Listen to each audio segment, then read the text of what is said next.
welcome back to another edition of the podcast. And tonight it is our Game Week 37 National League predictions. But before we get on to that, there's going to be lots to talk about tonight. A lot's happened in the National League over the last couple of last week or so. A lot of it's good off the field. A lot of it's also bad, which we're going to dive into tonight and give our thoughts on that. Please remember to like and subscribe.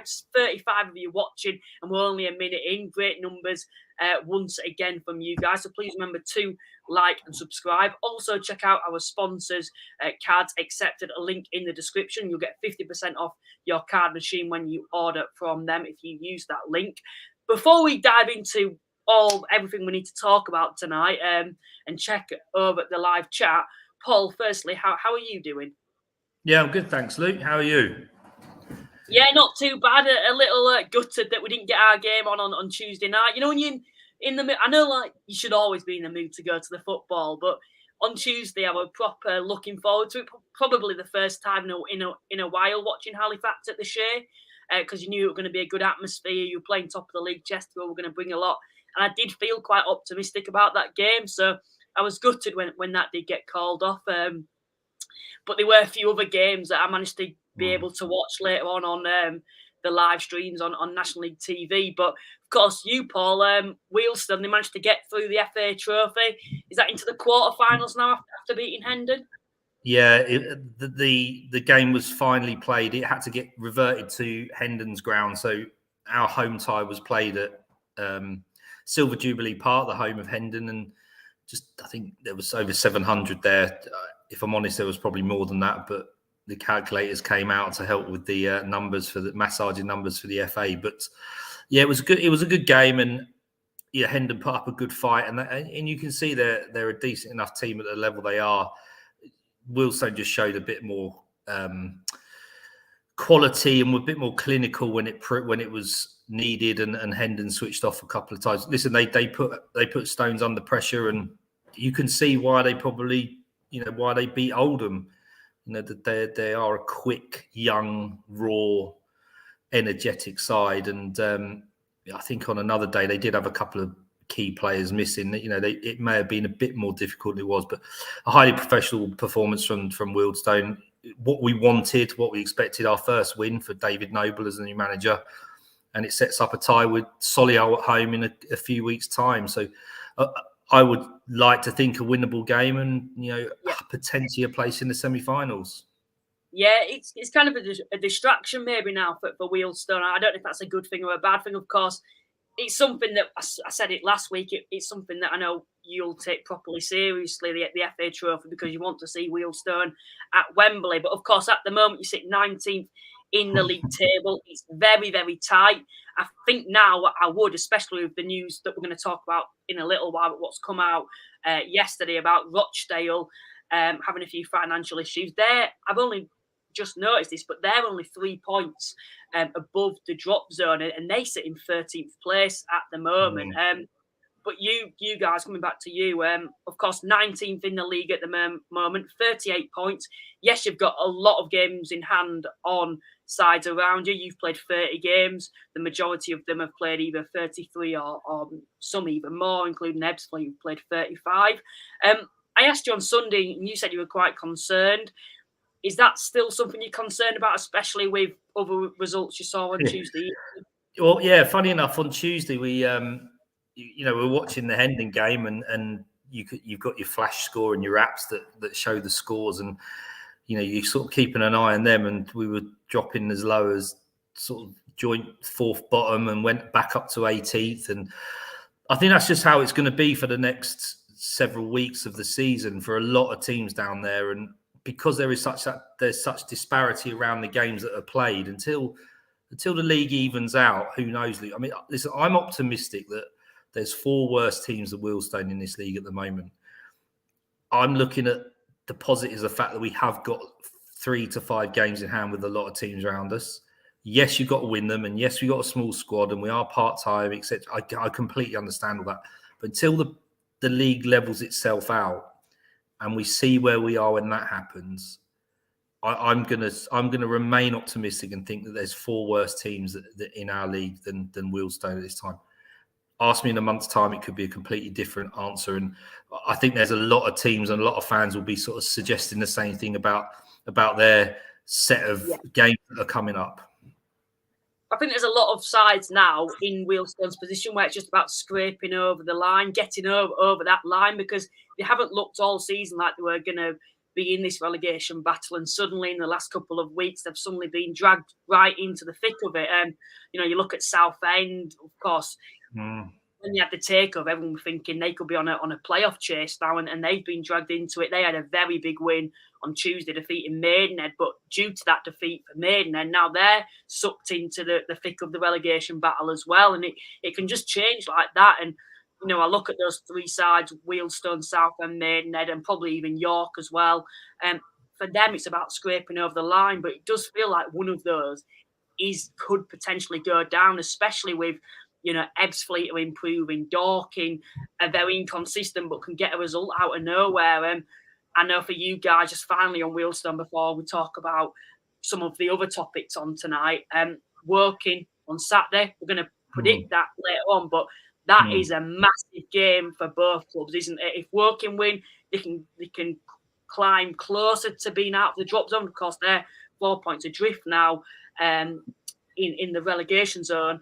So if they win, it'd be a massive win for them. But if Wealdstone lose that, they could find themselves in the relegation zone for the first time this season at 5 p.m. on Saturday. So it's a massive game for you guys, isn't it? Yeah, huge. I mean, you look at I've got the fixture here, Woking, Wealdstone.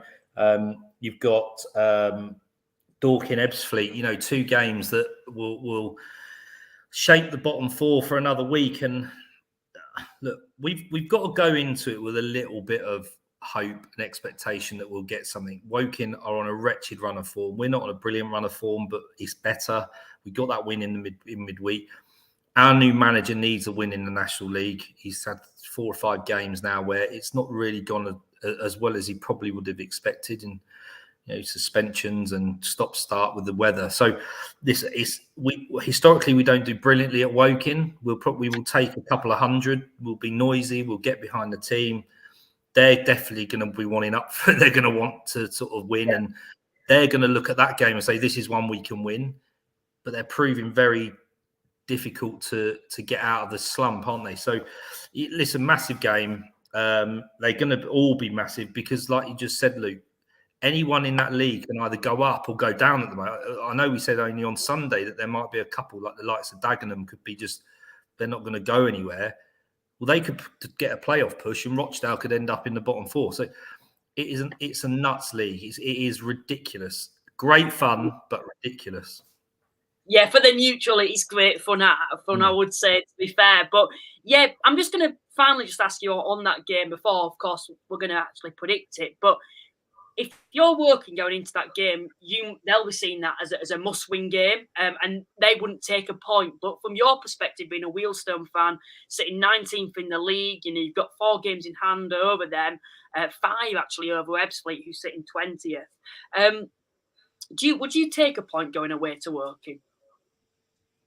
Yes, on the historic performances that we've had there, or results really, performances they've not been bad, but we've never got much out of them. I think we beat them 2-0 towards the end of the season a couple of years ago. Yes, I would take a point on that. I would like to think we take 3 points on the back of their form and what we are capable of. But yeah, you've just got to come away from these games not losing too many. So if you can pick up a point away from home and we get better again at home, then you look at that and go, yeah, I'll take it. But we've got to be aiming for 3 at least, and hope that that drops to 1 at worst. Yeah, I totally agree with you on that. From if I was a Wealdstone fan, we're going to come to the live chat now. There are 65 people watching at the moment, and we're only 10 minutes in. Please remember to like and subscribe. Get your comments in, get your questions in. Let us know your bottom 4 predictions. We're going to talk a bit about the promotion push, because it's something that I won't say we've neglected, but we've certainly given towards the bottom a lot of attention in the last couple of weeks or so, which it deserves. It deserves that attention because it's so exciting, especially for myself, when I'm not in. I know Halifax aren't going to be involved in that. Maybe for Paul, he'll be sick of talking about it because he'll be nervous going towards the end of the season. But yeah, let us know your bottom four predictions, your playoff predictions. We're going to also talk a bit about Maidenhead as well towards the bottom, so we may come back to them. Top goal scorer as well. We're going to have a look at the odds for that and who the favourite is now. Of course, Paul McCallum, who is the current top goal scorer, is now injured. So maybe Will Grigg, Manny Diasaruwe, who got 2 goals on Tuesday. Maybe he's someone who could nick the golden boot for this season. And we are also going to be talking on the negative side a little bit, and I'm sure we'll come on to this. I'm sure people probably already start discussing it in the live chat. A bit on Rochdale and their recent news. Of course, they're having a few financial issues at the moment. We'll go into more detail on that very soon. But also Torquay, of course, we don't cover them anymore because they're in the league below, but they're another club that we've previously covered. I have quite a big soft spot for them. I get on with a lot of their fans. They're a good club, a big club as well. That should be at least in this division. And of course, there's been some bad news for them as well that's come out today too. We're going to go to the live chat and then we'll get on with the predictions later on. So first person in tonight is GT, I believe that is. Thoughts on Paul Cook saying Chesterfield don't have the highest budget in the league. What's your thoughts on that, Paul? Oh, well, listen, across social media platforms, across fan forums, across WhatsApp groups, talking to each other, every team likes to play down the fact that they spend money on their football team. And we've got to be realistic here that probably more money is being spent on players than we would imagine. Okay, so who really cares whether Chesterfield have got the biggest budget or not? If they've got the biggest budget, he's utilising it well because they're top of the league. He's got a good squad. They hardly lose a game. So fair play to him. I'd be more worried if he had the biggest budget and they were struggling mid-table. If he hasn't got the biggest budget and he's maybe saying that to help himself and a bit of kidology, fair play, because he's got an even better squad if he's not paying the big money. But listen, I have no idea what players get paid. I don't really care what players get paid. It's up to the clubs to pay these players. It's up to the players to negotiate their contracts. All I would care about if I was a fan of any football club is that you'd like to think that you're getting the best product for what is being spent. Chesterfield are getting the best product for what's being spent. They're top of the league. They can't be any more than that. They could probably, they could win the FA Trophy and get the non-league double. That do all right in the FA Cup. But ultimately, they want to get back in the EFL. If he's got the biggest budget or not, it doesn't make any difference. He's got the best team. And if he wants to tell us he hasn't, that's up to him. But how does he know? I know managers speak and clubs speak. He might have an idea what other clubs are spending, but ultimately he's not really going to know. Like none of us really know what players get paid unless we're in the know. And realistically, a lot of us aren't. There's a big assumptions made. So listen, Wealdstone will turn around and say they've got the lowest budget. Oxford City will turn around and say they've got the lowest budget. Maidenhead will turn around and say they've got lowest. Who cares? As long as we're getting the best product from our fans for what we get. And I look at my team, Wealdstone, they punch above their weight for the resources and money they probably spend. And that's all that I'm concerned about. I think my take on it is maybe he's correct, but I don't know how he would know that. But Oldham, they've clearly spent a lot of money and they've got the resources behind them, but Chesterfield haven't themselves.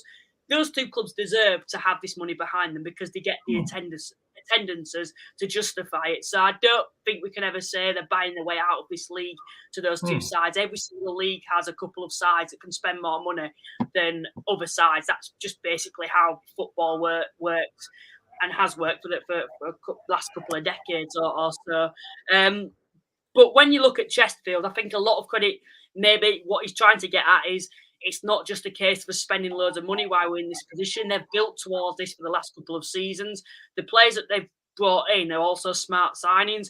We've seen a number of times with other clubs in previous years who've spent a lot of money. It's not always worked. Chesterfield have spent their money wisely. The players that have come in have done a good job for them and have been a success overall. So for me, maybe that's what he's trying to get at rather than playing it down and saying that, oh, we haven't got the biggest budget in the league.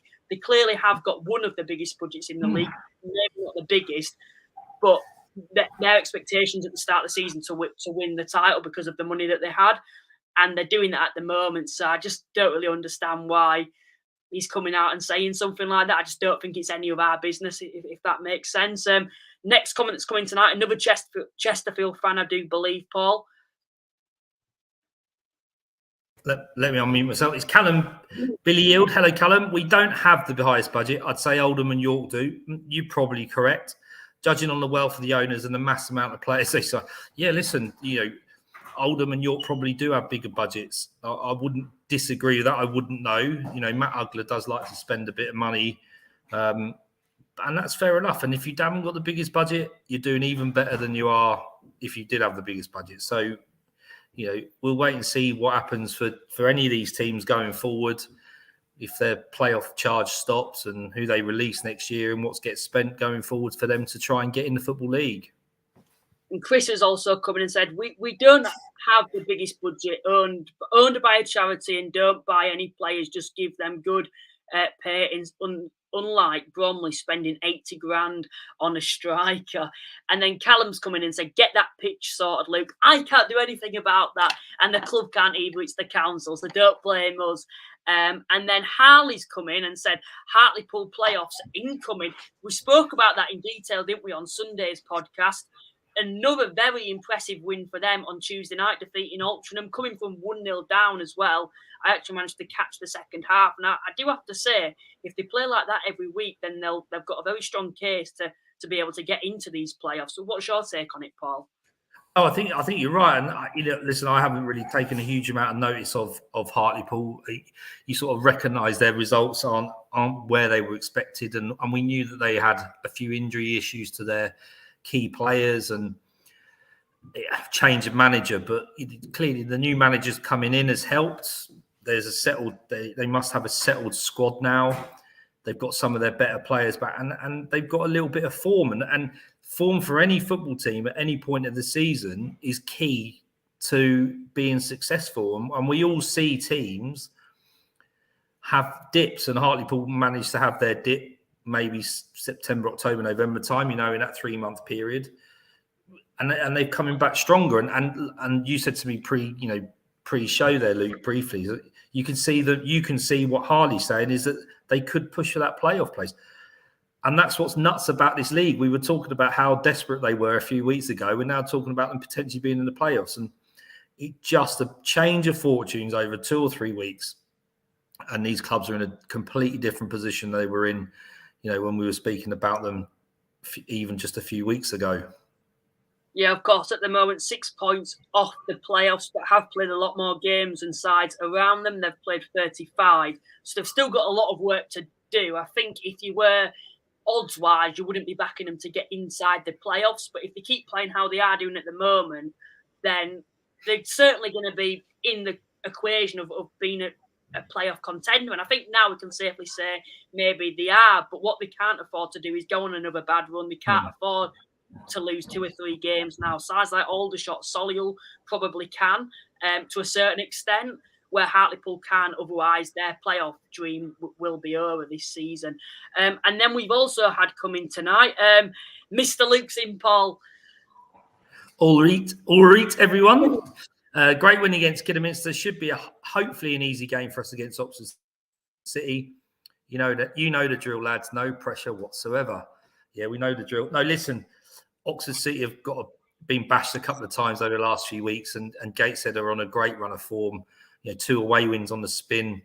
Was it Wildstone and Kiddie? Kiddie they played and won both. So yes, they're in a great run of form again after their sort of turbulent January. So I can't see anything other than a Gateshead win, and we'll talk about that in the predictions. But yeah, they're another team that are going to push for those playoffs. So someone's going to get squeezed out because they can't all get in there. I think when we look at Gates, and I think we have to applaud what they've done, because that first half of the season, they were excellent. And I didn't see one prediction predict them to be inside the playoffs. Then it kind of went downhill. They've had a managerial change, which were one thing. They dealt with that quite well. And Rob Elliott's actually done a pretty good job, I think, there. But then January came. They had a large amount of injuries, but not just injuries. Players were being recalled from clubs in the Football League.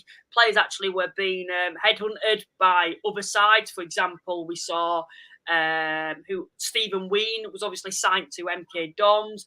Kieran Lofthouse, we've talked about him and how he was loaned out. He was then returned to, I think it was Barnsley, and then gone to MK. To say, when you think of all that, they've done very, very well. They sit sixth in the league table. I think we both predicted them like 12th come the end of the season when we did our mid-season predictions. So they've done a very, very good job, I think, Gateshead. So credit to Rob Elliott and the rest of the side too. We've also had the DWFC away days clips. I said massive game for Dorking. First time Ebbsfleet visit Dorking since the playoff finals. Come on, you Wanderers. Yeah, it's a massive match. We've just been speaking, haven't we, about towards the bottom of the table. And that's a massive 6-pointer too. You'd like to think if Dorking can win that game, they've got a bit of a cushion between them and the relegation zone. Where if Ebbsfleet win, it's the opposite way around and they can start thinking about climbing up the table. But for the loser, they could be in the drop zone come 5 o'clock. And then James has come in and said, first time watching, Oldham fan. Welcome to the live stream then. James, I hope you do enjoy listening to me and Paul. Paul's a Wealdstone fan. I'm a Halifax fan. So you get the North in me, so you'll like that. And then we also get Paul, who's the Southerner who co-hosts with me. And then Joe, I think, is coming and said, hello, everyone. Welcome, Joe. That's a Chesterfield fan. And then we've had Chris who said STID. I don't actually want to predict what that stands for because it could be shame and it could be spy rights, it could be Spitfires, I don't know. And then also, Paul, we've had a Chesterfield fan come in. Well, yeah, it goes from bad to worse at Torquay, and I think probably a good time to talk about Torquay and Rochdale, Luke. Listen, they've had some good news and bad news today, I think, and that's not me being sort of ironic or funny about it, but Gary Johnson has left the club, their manager. They've been wanting him out for a long time, the Torquay fans. He's really underachieved with them. Mid-table of National League South.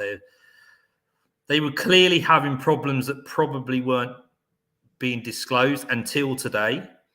Yeah. And obviously the owners turned around and said that he wants all his money back and he can't fund the club anymore. And it looks like they're going to go, well, they've gone into administration.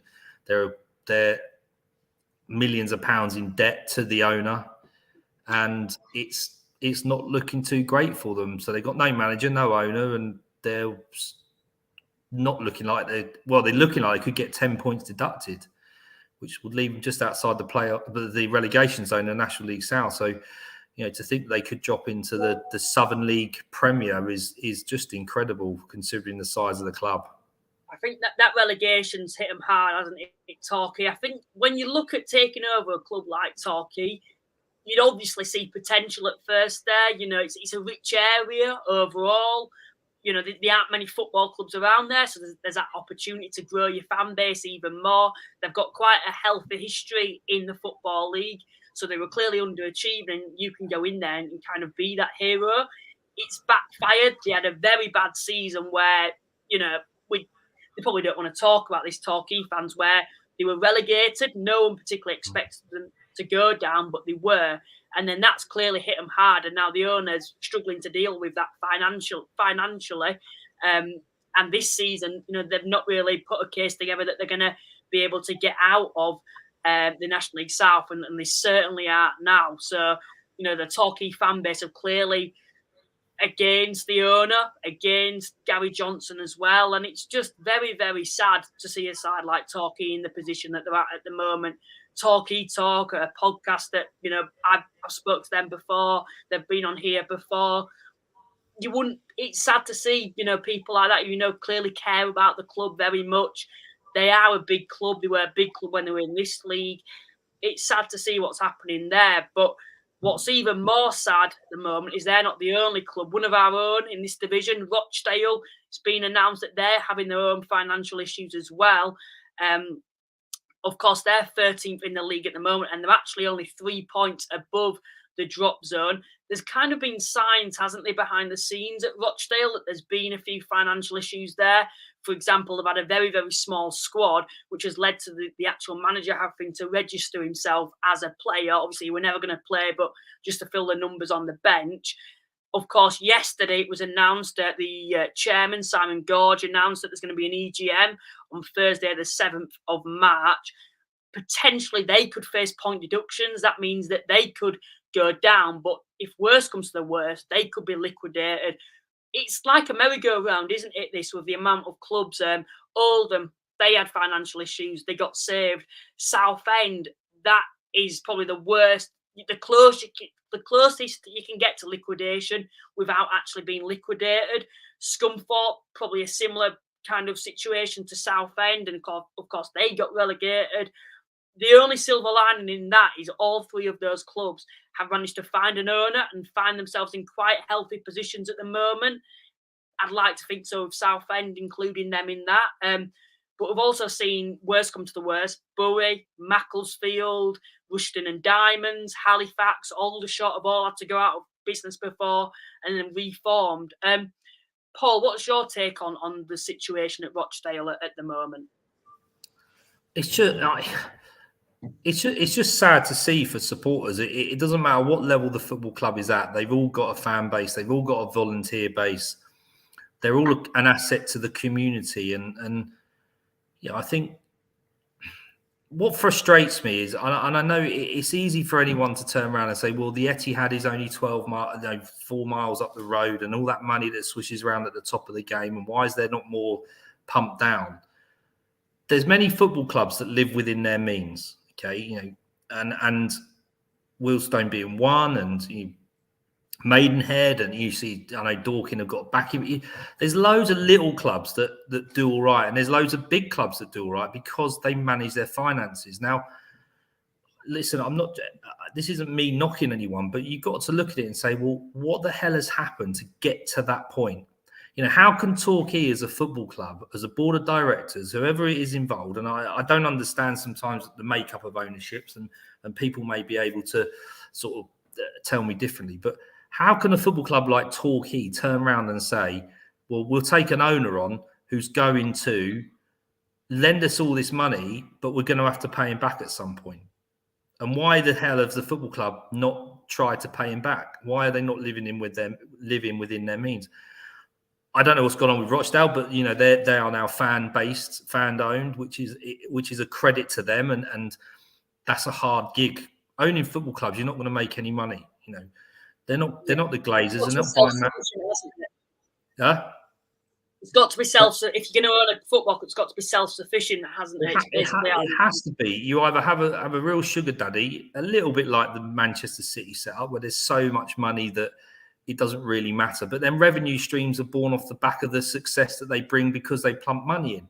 So, it's a really difficult one because we all want our football teams to do the best they can. We all want our football teams to be in the best league they can be in. We all want our football teams to have the best players that they can get to represent their club. But at the same time, we all want a football club to exist. And there's too many of these clubs. Yes, notwithstanding the financial implications of the COVID and the cost of living crisis and the squeeze on personal finances for everybody else who comes to watch the game, completely appreciate that. Clubs have to adjust their realistic aims and targets to help that, because otherwise this is what's happening. These football clubs are going bust. The EFL maybe and the FA have got a lot to answer for, allowing people like this to come in. I mean, recently Blythe Spartans this week, who are in the Northern Premier or not National League North, they've just had an owner being taken on who I think works in Bitcoin, who's a property developer. It just looks so shaky from the very, very beginning. And God forbid, I do hope Blythe Spartans don't succumb to the issues that we've seen other clubs come to. But you start to be very cynical about that and go, well, what is a property developer being interested in buying a football club? Ron Martin was a property developer. Yeah. The guy that's just left Torquay is a property developer. There's only one thing that they've got an interest in, and it's not the football club. So, the fit and proper tests that are run by the EFL or the National League or the FA, whoever it may be, they need to get their act together and make sure that we get proper owners in who are doing it for the right reasons. Whether we like it or not, the Americans at Wrexham look like they're doing it for the right reasons. The Saudis at Manchester City look like they're doing it for the right reasons. We need more owners like that at non-league level. The only issue might have, I know you've mentioned there Wrexham, and I know a section of their fan base were cautious when they first came in. A very small section that was. A lot of them just didn't believe it was happening. But that was kind of a risk in a way, because for all we know, they might not have had the best intentions. We've actually seen celebrities own clubs before, and it's not worked. So, of course, there's got to be this where there's that gamble in a way. But the thing is, I don't agree with gambling with football clubs. We talk about sides like Halifax, probably Aldershot, Wealdstone, Maidenhead, maybe Altrincham as well. You'd add to that list of clubs. They don't have the biggest budgets in the league. Obviously, there's a lot of fans who moan about the Chesterfields, the Oldham, spending more money than them and being able to steal players from those kind of clubs. But what you can say about those clubs is they are self-sufficient. Yes, there's things I would love to see at Halifax happen in the future that I know will never happen unless we have a new owner, but they're self-sufficient. We know that we're in good hands because we don't spend, we spend within our means. We don't overspend on players because our owner simply won't do that. He'll basically spend what comes into the club. And that's kind of what's good about your Halifaxes, your Maidenheads, your Wealdstones. Yes, when you see an owner potentially going to come and purchase you in the future, you'll get excited. You'll think this will be it now. This will be our time. But one day, what's going to happen when that owner decides I've had enough of this football club now? What happens then? I know there's always talk about Wrexham, isn't there? And I'm sure in the future, because of the exposure, what's happened there, I think they're going to be in good hands when Ryan Reynolds eventually leaves and lets someone else take over, because I think there'll be someone else out there. But what's going to happen there? Because as soon as he leaves, all that money's not going to be there. And this is the thing I think people have got to think about. Man City, when the Saudis eventually think, I've had enough, what's going to happen? And this is what's happening all the way down, further and further down the pyramid. Side owners, in a way, are having enough. I thought, yeah, it was fun at the time. Now I'm getting bored of it. It's a bit of a headache for me. And then now it's basically not working, is it? We're going to come back to the live chat, see what people are saying, get what your thoughts are on this situation too. Dorking Wanderers Fan TV, Toby's coming and said, huge game coming up for all over the table. Yeah, it's certainly going to be an interesting game week. I'm looking forward to doing our predictions for this. Robert's coming and said, hi guys. And then we've also had Stingem said, evening all. Hope for the magic of the cup will greet us again on Monday at Coventry. Yeah, best of luck for you guys for that one. And then George has come and said, having a quality day up until I realised we have to talk about the horror show that is known as Woking FC. Yeah, we'll talk about them when we actually get onto the predictions, because of course they had an awful result on Tuesday, quite a damaging result as well. And then Paul, Ali's coming. Yeah, Ali, we are staying up, so we are staying up. Not really, Ali. You have to let us know who you do follow. Woking. Woking. Fair enough. Yeah. Well, maybe say that at 5. I hope you're saying that at 5 o'clock on Saturday when we're also going to beat you. But who knows? It's listen. Any clubs can stay up. Any clubs can go down, like we keep saying. So keep the faith a little bit longer, Ali. Yeah, and then we've also had Chris who's come in, Paul. Bit loads. Hang on. There you go. Big game for the Latics this week with our owner Frank getting back from his charity row. We need to batter Kiddie in front of 11,000 fans. With our home form, I'm not confident. Yeah, I mean, listen, maybe Luke, it's worth a shout out to the owner of Oldham, who has spent many a day. I can't remember how many days it is in total, sort of rowing across. Something like that. I might be totally wrong. Something like that. Rowing for charity.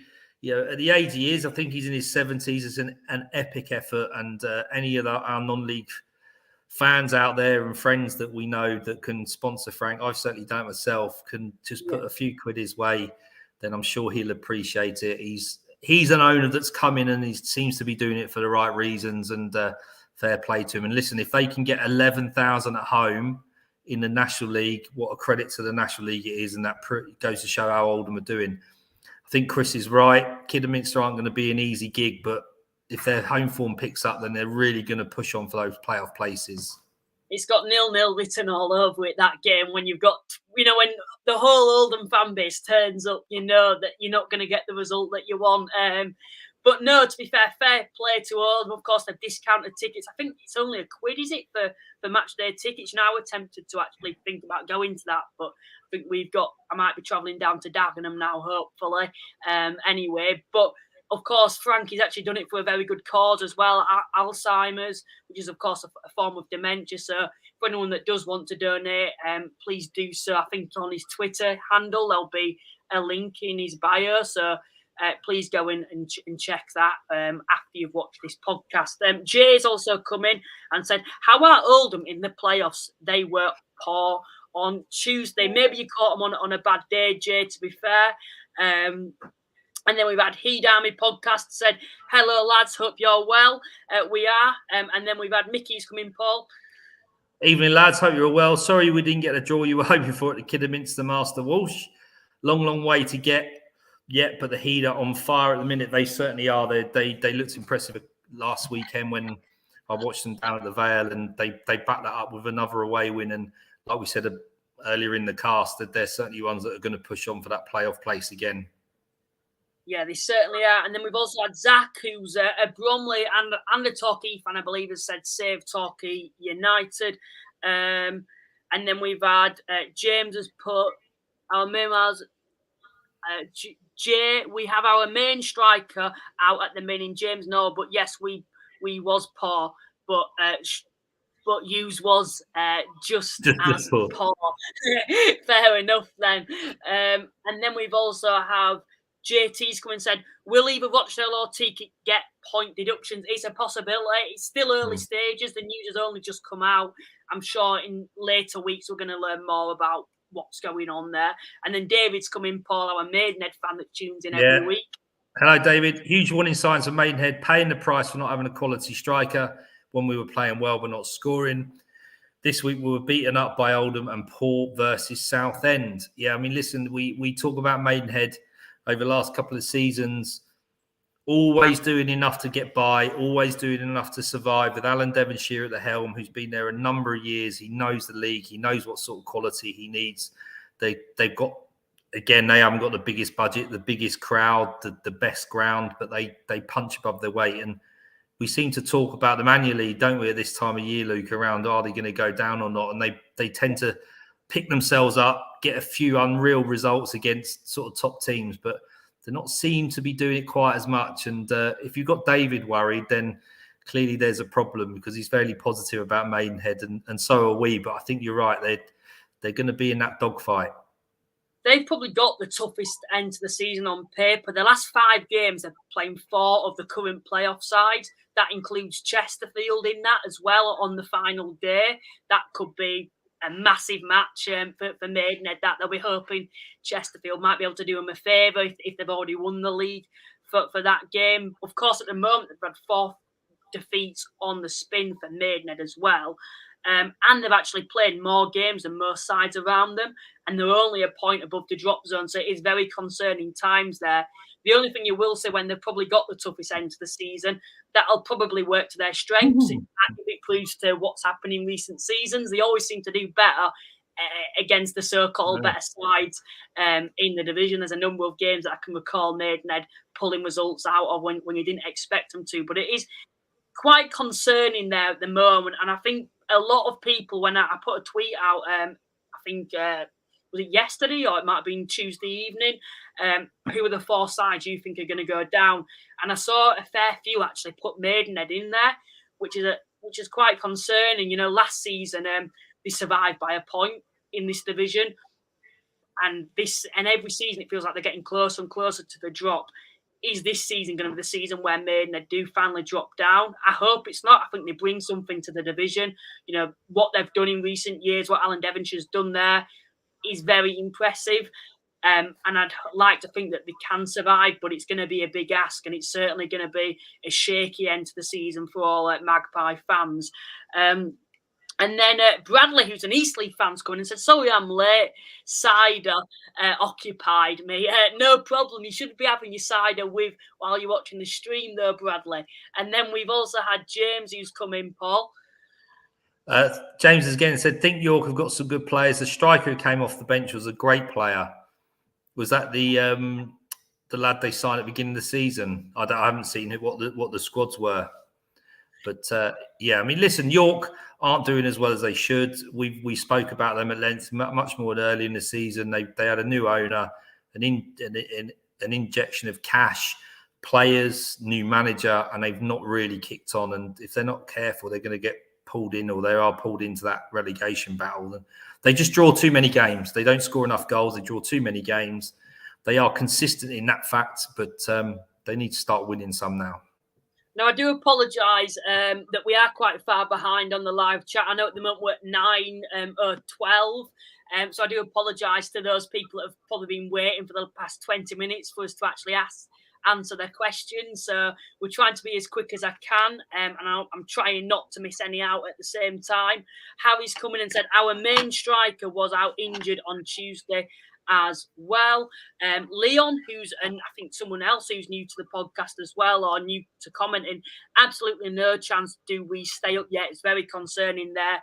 That defeat to Ebbsfleet, I think it's going to be very damaging to them, and maybe it's last chance salute against Wealdstone. Of course, you go into that thinking this is a winnable game. Wealdstone don't have the best away record in the division. You've got to think this is a must-win game for working from a working fan's perspective, wouldn't you think, Paul? Yeah, without a shadow of doubt, it's one of those archetypal 6-pointers. We both want to go into it and win. I think Woking are in a dire situation. You know, they've never really got out of that bottom 5 or 6, have they really? So, yes, worrying for them because they're a big club. They've invested well in the summer. They invested in the summer, probably not very well. They've had to change their manager, and it's worrying when you get fans of a club saying, "I think we're going to go down," because they clearly watch them every week and can sort of judge them on the performances. And if you've got fans saying that at this stage, and it's only February, then it's a bit of a worry for them. Yeah, it certainly is, especially for a side like Woking as well. John's come in and said, "Do you think Halifax will ever go up?" I'd like to think so. That's the dream. It has been ever since I've started supporting Halifax, is for us to actually get promoted. I think every season it does feel like we're heading in the right direction overall. Other fans might disagree from Halifax. Other fans in the fan base from Halifax might disagree with that. Paul, as someone who doesn't support the club, when you look at Halifax from an external perspective, do you see them as a side that will eventually get out of this division? Well, you'd like to think so. They've got the size of the club is there for them to be able to make a challenge. Like you've said though, Luke, the budgets haven't always been brilliant. Your fan base is not the strongest as it probably could be. Yeah. And especially over the last few seasons when I've been in the National League, following National League because of Wealdstone, they're just not consistent enough, Halifax, to put a push on. Did very well in the FA Trophy last year, as we know, and won it. There's a potential there without a shadow of a doubt. And the problem is you need these bigger clubs to sort of keep going. And if you can only go two can only go up at a time, it's really, really difficult to get out of this league, as we all know. And they've been campaigning for 3 to go up for many, many years. I'm not sure it's going to happen anytime soon. So it's tough. It's really, really tough for any team of any size to go up. And, if Halifax keep improving, you see the likes of Barnet and the likes of, over the years, Harrogate and Sutton have all sort of pushed their way up, and then they'll get up there. Who knows, Luke? I hope for your sake that you see your team get in the EFL before it's too late for you. got a few years yet before that happens. So I should imagine that hopefully in your lifetime you'll see him in the EFL. But it all boils down to investment. It boils down to a bit of luck. It boils down to getting a great squad. There's a whole number of things that that sort of come together to make a promotion push and a championship season or a playoff winning season for the clubs. But only 2 can do it out of the 20 odd that are in the league. The only silver lining might be that the longer Halifax stay in this division, the longer this podcast will be dedicated to the National League. Let's hope it's not that we end up getting relegated and then I'll be covering the National League North, because that's something I'm not particularly strong on at the moment. But I think it's safe to say Halifax and Wealdstone, I'd like to think we'll both be in this division next season. I'd like to think so. Maybe I'd like to think we'd get promoted, but I think there's 2 teams that would be better than us overall, to be honest. If I'm being realistic more than optimistic, to be honest. But no, I agree with you on that, saying, about the 2 up, 2 down. It's something that we've spoken about a lot, haven't we? And I think sides like Halifax are stuck in this division due to that, and it don't work in our favour. I don't think anything's going to change anytime soon. I think if it was going to change, it would have been when Wrexham was in this division and Notts County was in this division, because they had the media attention. If they say something, the whole country's got to know about it. Where now, I'm not saying this league's getting neglected by the rest of the teams, but you haven't got a celebrity fight in your corner like we were last season. So I think we're going to struggle to get that 3rd promotion spot anytime soon, to be totally honest, especially when League 2 clubs aren't in an agreement with that, which, to be honest, if you were in their position, you wouldn't be. If you were Harrogate or Sutton, you wouldn't be in agreeing with that, because you don't want to come back into this division. But yeah, I'd like to think we'll get promoted someday, but I think we'll be waiting a long time. And then we've had, I think that's Joel's coming, Paul. Yeah, Woking can get out of it, but need Oyeleki, Kellerman and Anderson in midfield and Reece Brown up top. Yeah, listen, they've probably not been helped with inconsistency in the team. Obviously, we had Reece Brown at Wealdstone and Woking signed him, and we got the very best out of him. I forgot he was still there, to be honest. Yeah, he has massive potential, but he's injury prone, and clearly Woking have suffered from that this season. And don't take it the wrong way, Joel, but I'm hoping Oyeleki, Kellerman, Anderson and Brown don't play on Saturday. They can come after we've played you. But listen, any team suffers from not having their best players in the team. It goes without saying. Liverpool last night was struggling at 1-0 against Luton, as an example, because they didn't have their best players. Yes, they had too much quality in the end, but we all see it at all levels. Teams need their best players on the park on a consistent basis to be able to get results. And then we've also had Dorking Wanderers fan TVs coming and said, I feel for Oxford may be gone now. Yeah, I think we can all agree. We're looking at it now. It's something that I predicted at the start of the season. I thought maybe they'll shock a lot of teams in this division towards the first half of the season or so, and then they'll get found out. And now they are being found out. They're getting spanked every single week. We saw on Tuesday, Eastleigh put 5 past them. Dagenham, who was a side that I've never been known to score that many goals, put 7 past them. They are certainly the whipping boys, aren't they, in this division at the moment? And I think they're the one side where we kind of can all agree that they're going to go down this season, unfortunately, from their perspective. But like Toby's mentioned here, the other 3 places are certainly up for grabs. You can make a strong case for all of those sides who are currently in the drop zone to get out of it.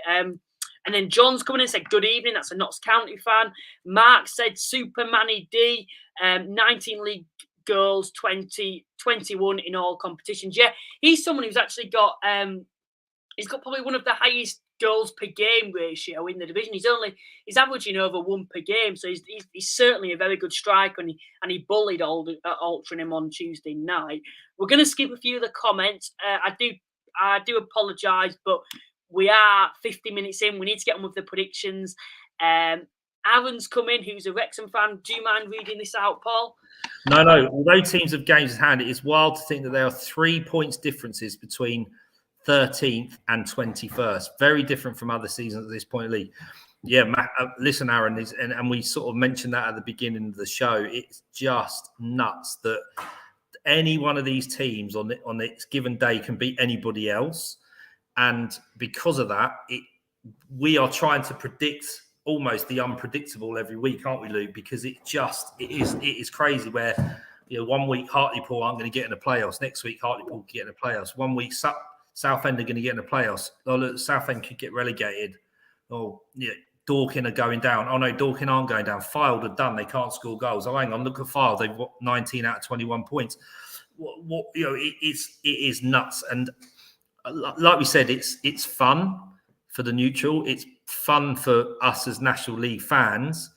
It's just nerve-wracking when it's actually 3 o'clock or 7:45 on a match day and you happen to watch your team play. And then we've also had, is that Dark? Dark, yeah. What's he said, Paul? Thoughts about Rochdale getting threatened with liquidation? How do you feel as a Halifax fan about this situation? That's a good question because, of course, as a Halifax fan, they are kind of our main rivals now. It's always been probably Burnley and Rochdale. Some will say, why Burnley? There's a lot to it. Message me if you're that bothered to hear about that. But no, Rochdale, we've always seen them as our probably main rivals if we were to have one. There's a lot of the fan base that dislike them. But the thing is in football is it kind of, if you don't have that rival there, it's kind of not the same, if that makes sense. We've been saying when Rochdale got relegated, don't get me wrong, I was kind of happy to see that because I thought we've got a rival back. We've got that derby now back. So I was kind of glad to see them come down. The thing is, if they got liquidated, we'd have no rival anywhere near us and it just wouldn't be the same. It just wouldn't. And yeah, I'd never want any club to go into liquidation, but to be honest, in a way, especially not a rival, because it's kind of a part of your club that get affected. I know I've seen 1 or 2 Halifax fans and probably even Oldham fans in the comments have put a few, I'd class them immature comments. Inside, I don't actually think those Halifax and Oldham fans would want you to go bust because then we wouldn't have a derby. So for me, it's sad to see, and I really do hope you sort it out because I'd hate to not be playing Rochdale in a derby like we've got this season. Harley said this is going to be a yes or no answer, Paul. I think we both know. Do you think Hartlepool will go up? No.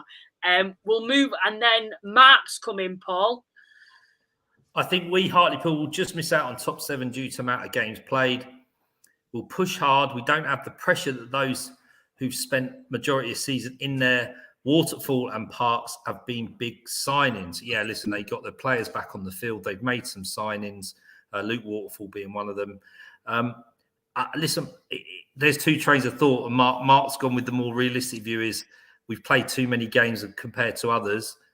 You've also got to look at it and say those teams do have to win their games in hand. So, again, I think with the likes of any team at the moment, we need the league to settle itself out in the next 3, 4, 5 weeks when all these games have been played to see actually where's the true state of this league?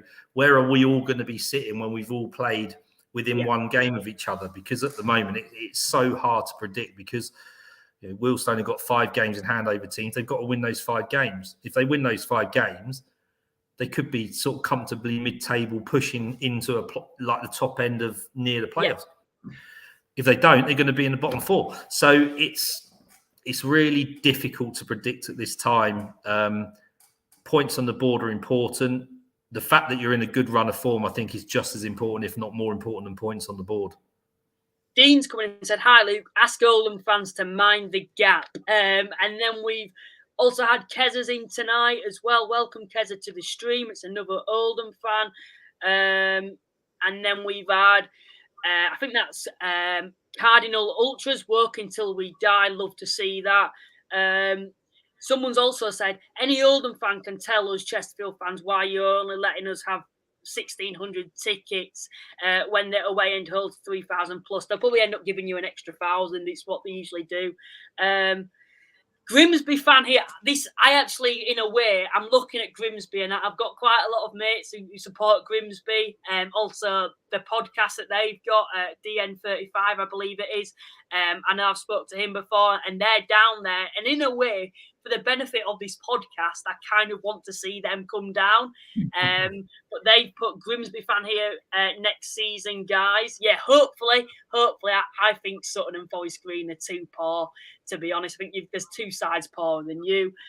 Someone's put Sutton look like set for National League return. They have been Bromley's local rivals for over 50 years. Would be the icing on the cake if we replace them next season. We've had people thoughts on Rochdale's situation, and this is from 9:51, so you might want to backtrack because we've literally spoke quite a lot about that, Kieran. So if you want to rewind, you can do. And I think we're more or less caught up there. Sean's just come in. I'll just read this out. Shots thoroughly deserved the win on Tuesday, concerning how poor we are against the better teams. Yeah, I know. I looked at Barnet, and it was something. There were something on Twitter, and wasn't it like against the top 7, they've picked up 1 point or something like that. They haven't beaten any of the top 7, I think. But I think after that, we are more or less caught up, so we are ready to do the predictions. 85 people tuning in at the moment. Very good numbers to see. Please remember to like and subscribe. Liking gets it out to more people. Subscribing grows the community even more. I'm sure out of the 86 of you that are watching, there'll be a fair few that haven't subscribed yet. So please do that so you don't miss a podcast. These are the current scores on the doors. A good week for me, just when it was starting to get tight. We talk about relegation battles at the moment. This is a battle in the predictions league for me and Paul, and I got, was it 7 points? 7, yeah. Yeah, and it looks like 7. 5 points. Yeah, it was. I looked back on them. I was like, bloody hell! I was miles off some of the scores. There was some odd scores on Tuesday night, and I don't think that's going to last. I don't think that's not going to stop. I think we're going to see some bonkers results over the next few weeks. So I've tried to go a bit bolder again this week, but who knows, Luke? It is so hard to predict. Right then, we'll get on with the predictions then. It's not loaded, so I'll just put that back on your screen while I do that. And then we should be ready to go. Yeah, there we are. So we'll have a quick look at the table. Of course, we've spoke quite a lot of detail about every club tonight, just so we don't miss any. Chesterfield still top. They are only 19 points clear. Every week it seems to be going down by 1 point. We haven't got 20 game weeks left, so I think Chesterfield should be fine. Bromley and Barnet occupy second and third. I think from Bromley's fans' perspective, more than Barnet, this would be massive because their home form compared to their away form, which is still pretty impressive, is significant. And I think in the playoffs, if they're at home, any of those sides that manage to get in the playoffs come the end of the season would not be wanting to go to Bromley away. I certainly won't with Halifax. That'd be the one side I'd want to avoid in the playoffs until the final. Solihull, Aldershot, Gateshead and Oldham make up the playoffs. I think Gateshead have climbed into the playoffs. Aldershot are really starting to solidify themselves in the playoffs at the moment. 2 very good home wins after being on poor form prior to that. Of course, a win against Altrincham and a win against Barnet, 2 fellow playoff contenders, 2 very good wins for them. Gateshead are in 6th. Oldham are in 7th. They've dropped down to 7th now after a poor result overall at York, only getting a point there. Altrincham with the defeat against Hartlepool, quite disappointing from them considering that they were 1-0 up at half-time. Halifax didn't play. Some of the results did go their way. Some of the results didn't. Aldershot winning late on wasn't good from a Halifax fan's perspective. Hartlepool in 10th, maybe a late playoff push for them with 2 very impressive wins. I think that's their 4th. Was that 3rd win on the spin, I think, for Hartlepool? No, they're unbeaten in 5 and they've won 4 of those games. And they could, the form that they're on the moment, they could maybe sneak into the playoffs. Dagenham, of course, got a point at Bromley away from home. A very good point for them. They're on quite good form at the moment. Then we've got Eastleigh, who's actually put 5 past Oxford City on Tuesday evening. The playoffs might be a bit late for them now after poor form prior to that. Of course, they've had a new appointed manager. Rochdale in 13th, we spoke a lot about them. They didn't play on Tuesday. Neither did Boreham Wood. Fylde got an impressive point at Solihull. York, of course, got a point against Oldham. Maidenhead had a defeat to Southend. They're a side we've spoke a bit about for those who've tuned in late tonight, about them maybe dropping into the drop zone. Southend with a big win against Maidenhead.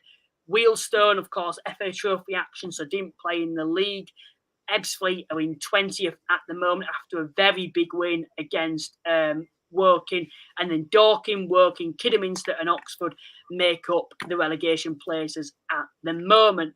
Phew, we've got through that now. We'll get on with the predictions. And the first game we're talking about is the televised game.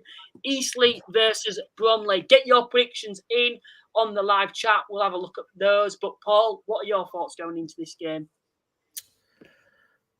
Eastleigh did have a morale-boosting win on Tuesday night, didn't they? I know, having changed their manager with Kelvin Davis coming in, and we haven't had a chance to speak about him. Maybe we can speak about him next week, Luke, and see how he fares over the next couple of weeks. Interesting appointment because he's new to the National League. He's got extensive playing and coaching experience. I think Bromley are going to be too strong for them. They're going to try and push as much as they can to get that second place and put pressure on Chesterfield where they can. And I see Bromley winning 2-1. I've gone for a bit of a different prediction. I think overall, if you forget about that Chesterfield win for Bromley, which were very impressive, their form hasn't been the best as of late. Of course, they dropped points on Tuesday to Dagenham. They've actually only had one win in 7, I think, for Bromley now. 1, 2, yeah, I think it is 7. That 7 games. They've had one win for Bromley, so they're not on the best of form at the moment. And Dagenham, Eastleigh, have had a very good win at Oxford. So for me, I think it'll be a high-scoring 2-2 draw. This is what the rest of the people are predicting. Most people are backing Bromley and going with you, Paul, for this one. We've had a 3-1 Eastleigh. That's the first Eastleigh win, and it is, of course, from an Eastleigh fan. Cave has actually gone for a draw. And then we've had a 3-1 Bromley win. And then Dino, I think, said Chesterfield fan has gone for a 2-1 Eastleigh win too. We'll move on to the next game then now. Altrincham versus Maidenhead. A very big game for both sides, but both having different things to try and achieve this season. Maidenhead secure another place in the National League. They had a very poor result on Tuesday, which has left them in quite a vulnerable position, I would say. Altrincham have had back-to-back defeats, so they need to get back to winning ways. I don't think this is an easy game for Altrincham. Maybe on paper it looks like it is, and a good game to get back to winning ways. But overall, I think this is going to be a tough game for them. How do you see it going, Paul? I think you're right, because if you go back to historically how Maidenhead play against the so-called bigger teams or teams in form or teams at the top, I think Maidenhead will make it difficult for Altrincham. Ultimately, I think Altrincham will win. I've gone for 3-0 to Altrincham. They are at home. They are very capable of scoring goals. They haven't had the best of form over the last week or so, but I think they're going to bounce back. I know their pitch isn't in the greatest condition. And David's asked for a postponement, which is always a bit of a worry if you're a fan of Maidenhead. But yeah, Altrincham 3, Maidenhead 0. I'm going for a 1-1 draw. Both sides aren't in the best of form at the moment. Maidenhead are well known to be going to places like Altrincham, who are high up in the league and managing to scrape results off them. Most people are backing Altrincham, and the second most popular predictions for it to be postponed. I've seen one or two people be backing, going for a draw. So yeah, I'm going to go for a draw for this game, a 1-1 draw. I think, at this point in the season now, when we're getting towards the back end of the season, we often see sides towards the bottom. They're so desperate for results. They're fighting for their lives. And this is going to be the case with Maidenhead as well. So I think it'll be a tough game for Altrincham. So I'm going to go for a 1-1 draw. What's David said now? Oh, no, Luke predicts us a draw equals a loss. Where's this come from? I don't think I've ever predicted you to win. But we'll move on to the next game. Barnet v York. This is another game, maybe on paper, looks like a comfortable win for Barnet. But in the back of my mind, I just think this is going to be a tough game for them. However, I am going to back Barnet to win 2-1. How do you see it going, Paul? Barnet on a great run of form. York don't like to win; they like to draw. So I've gone with a 1-1 draw. Again, I don't think that's going to be. It'll be a tough game. I mean, they're both quite physical, big, strong sides, aren't they? So got good firepower, susceptible to defensive. But I think it's going to be 1-1. York don't score a huge amount of goals. They've got the potential to, and I just think it'll be 1-1 at this time. Fair enough. Most people, what I've seen, it's either backing Barnet or they're going for draws. We've got a handful of draws here that have come up. 4 people, I think, have predicted, unless there's a few more further down. And I've seen another 1-1. Yeah, everyone's coming in with draws suddenly now, Paul. They're all agreeing with you. But now, most people... Oh, no, I've seen a 2-1 York as well. So one person's backing York. I don't know if that's a York fan or not. Bournemouth versus Fylde then. 2 contrasting styles. For this game, how do you see it going, Paul? This is one of my sort of wild card results. I've gone with 3-3. Bournemouth, they got Shamanga back in, haven't they? Yeah.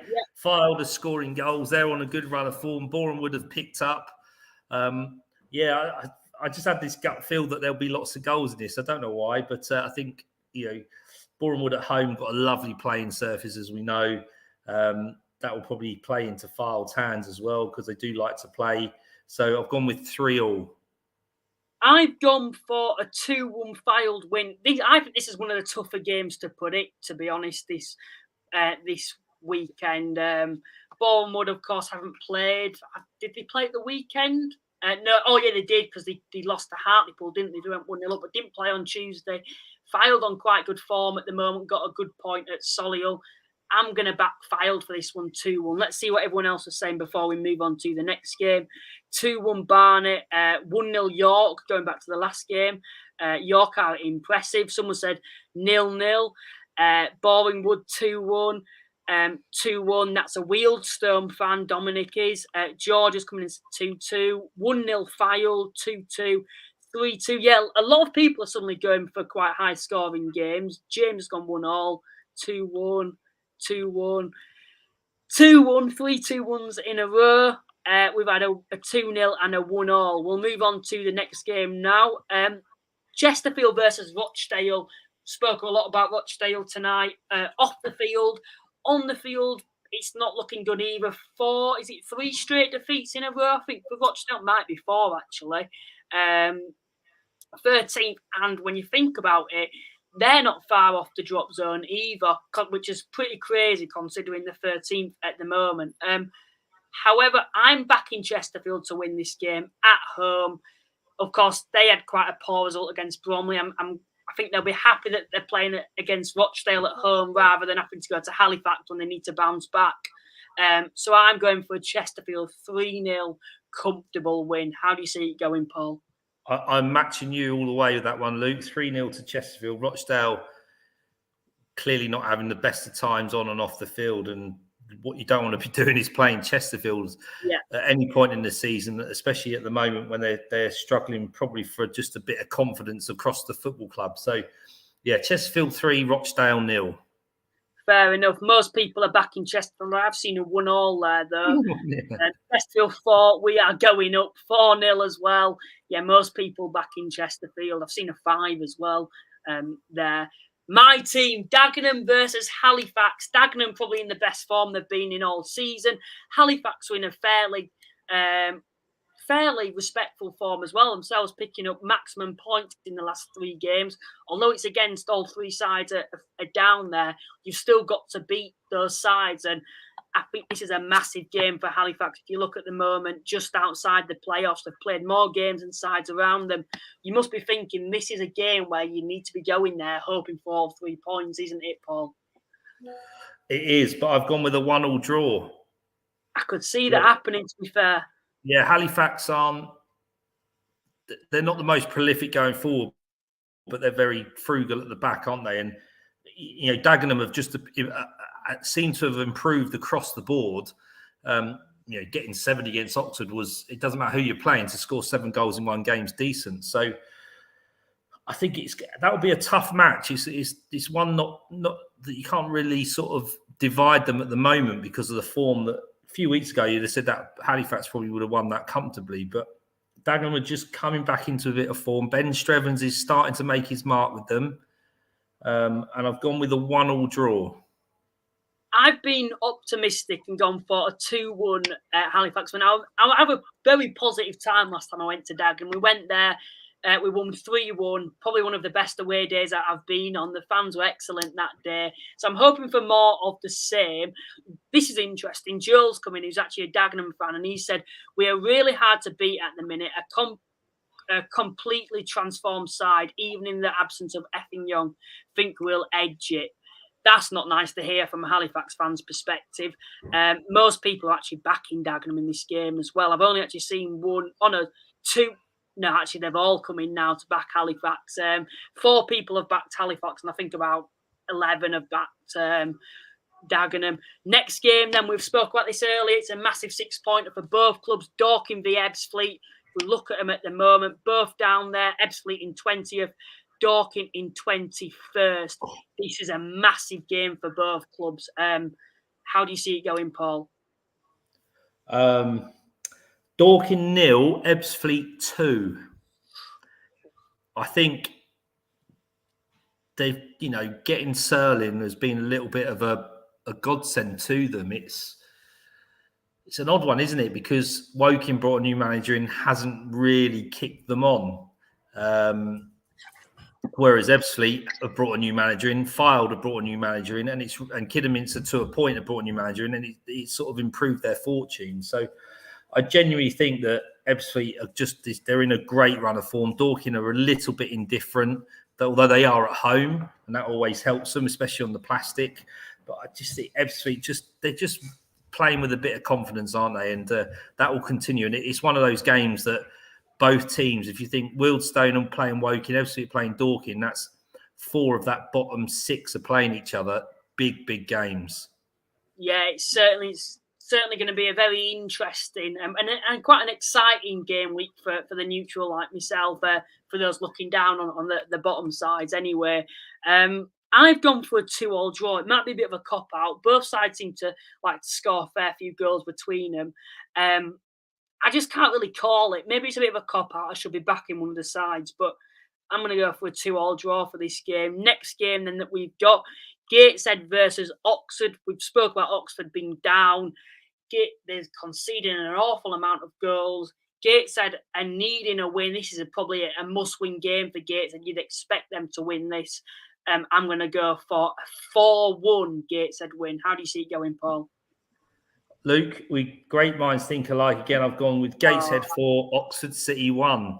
I've been seeing Gateshead play the other week.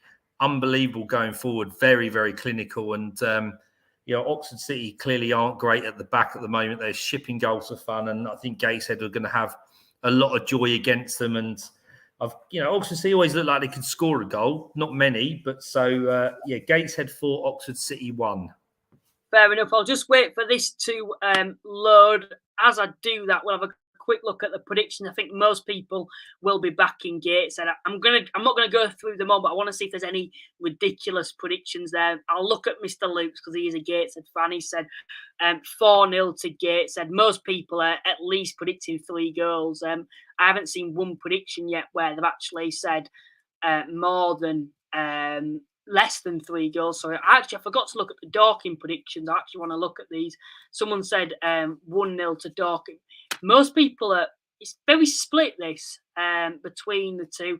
Few people have gone for draws for that game. We're going to move away from that now. Sorry if I've missed any of the predictions out. Non-league Bible said 7-1 to Gateshead. And Mr. Luke said 4-0. He said, we're red hot in form and full of confidence. It might be a hard evening for Oxford City. When a fan of Gateshead says that, you know that the opposition are in trouble. Next game that we've got, Oldham v Kidderminster. We spoke about this. There's going to be over 11,000 in attendance. Everything's in favour for Oldham. But it'd just be something that Oldham would do, would be to go and draw 0-0. So I'm going for a 0-0 draw. How do you see it going, Paul? I've not gone against the fact that Oldham's form is terrible at home. Kidderminster, they had that sort of bounce with Phil Brown coming in, having 3 wins or so on the, and the last 2's not been so great. Whereas looking at Oldham, they haven't lost in 4. So I've gone with Oldham 3, Kidderminster 1, 11,000 Latics at Boundary Park. With Frank coming back, it's got everything set up, as you say, to be 0-0. But I think Oldham are going to win 3-1. I'm going to change it to 1-1. I don't know why, I've just got a feeling. But we've had a kiddie fan who's come and said, as a kiddie fan, I'll be happy with anything. I think you would be, wouldn't you, at the moment? If you're a kiddie fan, you've got some very big games coming up, but Oldham away, it's the type of game where it's going to be a smash and grab if you're going to get anything, I think. But Kidderminster have certainly improved, and it won't be an easy game for Oldham. A few people have backed Kidderminster there, a few draws as well. 7-0 Oldham. I very much doubt that. 2-0 Kidderminster. We'll move on to the next game then now. Solihull v Hartlepool. A few weeks ago, you'd be saying Solihull win. Hartlepool, look at that form from Hartlepool. Very impressive. 4 of their last 5 games have been wins. They're actually unbeaten in 5 as well. Solihull a bit of mixed form. They've only had 1 defeat in 5, but they've only had 2 wins in 5 as well. How do you see it going, Paul? I can't divide them. Home advantage is good. Hartlepool's form is good. Kevin Phillips has obviously got them playing, and that was an interesting appointment, wasn't it? Because although he was at South Shields and there was this talk around him being at South Shields, having a bit of a budget to play with and getting good players in, Hartlepool, he's come into a struggling side and he's really turned the fortunes around. So fair play to him. He's doing very well. I can't divide them. I've gone with Solihull 2, Hartlepool 2. Both can score goals. So I think it'd be an entertaining 2-2 draw. I'm going for a Hartlepool win. I just think the form they're on at the moment, I think most sides are going to struggle to beat them. So I'm going for a 2-1 Hartlepool win. Few people have backed Hartlepool. A few people have backed Solihull as well with that. We'll move on to the next game then now. Southend versus Aldershot. I don't know what it is about this game, but it kind of excites me in a way. It being at Roots Hall, Southend overall are pretty good at home. They've had a bit of mixed form as of late, but they've picked up in the last 2 games, picking up 4 points. Aldershot then, 2 wins on the bounce. How do you see it going, Paul? Southend 1, Aldershot 3. I think just seeing Aldershot, the way they go forward is just incredible. The front 3 with Stokes, Tolaj, Barham, they're very, very good. And I think it was one of the Southend fans last week, Luke, said that we just don't score enough goals, and that clearly is a challenge for them at the moment. I also saw on social media that Kevin Mayer is a little bit stubborn and hasn't changed his tactics or putting certain players in. So Southend at home, Roots Hall, they're going to want to win again. They don't want to be going down. That would be disastrous for them, the size of the club they are. I just think Aldershot will be too strong, and an entertaining game, a good National League game, this one, and I think Aldershot will come out top 3-1. I'm going for a 1-1 draw. I think Southend have picked up the last 2 games. The last game, I don't think they're happy with that point at Oxford, to be honest. Being at home, Southend overall are pretty good at home. Aldershot back-to-back wins for them, but they're going to drop points at some point, and I think going to Southend is a difficult place to go. However, if you actually look at the form between them, last time Aldershot beat Southend, it was like 2013. They haven't actually, Southend have beaten Aldershot, haven't beaten them since like 2013. Something ridiculous like that when they were both back in the Football League. So I'm going to go for a 1-1 draw. Someone's gone for a 2-1 Southend win. 5-0 Aldershot. Non-League Bible with quite eccentric predictions, you could put it like that. Final game then, your team, Woking versus Wealdstone. Both not in the best of form at the moment. Massive game for both clubs. Wealdstone lose, they could be in the relegation zone. Woking win, they could be closer to safety, but if they lose, they could be 7 points adrift of getting out of the drop zone at come 5 o'clock. So it's a massive match for both clubs. Sorry, huge match. It's. I wouldn't suggest it's going to make or break either club, but for the fact Wealdstone got a new manager who hasn't had a win yet, we need a win in the National League with David Noble in charge. Woking clearly need that win because, like you said, they're going to get cut off from the rest. They're certainly not down yet, but they're going to start to get cut off. Wealdstone are capable of scoring goals. Can they score goals on a consistent basis? It's hard to say, but they on their day they're capable of. They make the chances. Is whether they can take them. Also, at the back, Wealdstone in the last few games have been a little bit susceptible. I mean, Gateshead apart, they were a very, very good side, and I think they would have beaten most teams, in and around where Wealdstone were in the league on Saturday. It's a really difficult one to predict because they're both going to want to win. I have gone with the Wealdstone win. I just feel that they're just a better team in slightly better form, although not much better. And Woking are just having a wretched season, and I think they'll just want it to end in the National League, hopefully. Yeah, I think fingers crossed for them. If they can survive, they can put this season behind them and plan for next season. For me, because of how bad it could get for Woking if they do lose, I think they can't afford to lose this. And being at home to Wealdstone, there's no better home way in a certain way because you're playing against the worst away side in the division based on paper.